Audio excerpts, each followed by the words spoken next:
If you want to know the 2 things that parents can do to prevent behavioral issues, stay tuned. A parent of an adult child left me a really interesting comment, and we're going to go over it together. Now, I'm not going to show their name, and I've deleted the comment so no one can go after them, but here we go. My son has oppositional defiant disorder. That's characterized by behavioral issues in direct response to authority, not to everybody. And it was really hard, but I still loved and supported him. I actively discouraged the military because I knew he'd be miserable.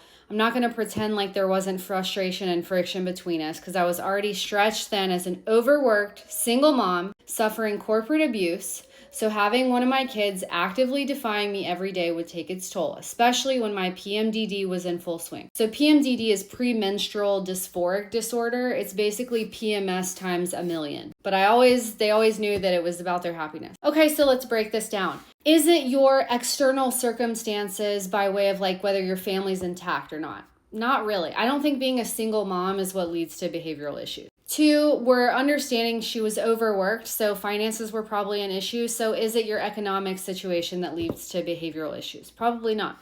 Is it your PMDD? Is it a medical condition? Yes and no, maybe, especially PMDD because it's categorized by extreme emotions and outbursts. Basically depression symptoms times a million. So is it that on its own? Yes and no again, because that's an emotional thing. But here are the 2 things that I spot that we can learn from. 1, she was suffering from corporate abuse. Now, I don't want to invalidate this or victim blame or say that this wasn't abuse. That's not what I'm saying. Corporate abuse is systemic abuse by a corporation you're working for. I don't know the details of this, but I'm going to make some assumptions here. The bare bones of this is issue with authority. Like there is an issue there. There's a disconnection. There's obviously abuse there.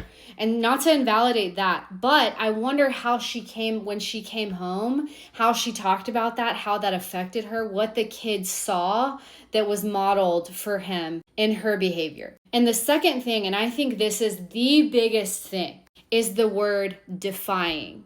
To me, that shows bing, alert, red flag. That shows what her beliefs are about what parenting is. So 1, she's already having her own issues with authority. And we're wondering how that shows up in her life day to day, what the kid is seeing. But 2, she is exerting authority over her kid. This shows to me an authoritarian parenting style where it's like, I'm the parent and this is what we're doing. My job as the parent is to lead you and guide you. And the way that I'm doing that is by kind of not respecting your autonomy and choice, and I get the ultimate say. That is about belief and entitlement. That has nothing to do with your economic circumstances or your emotion regulation. So those are the 2 things is what I think we can learn to prevent behavioral issues in kids.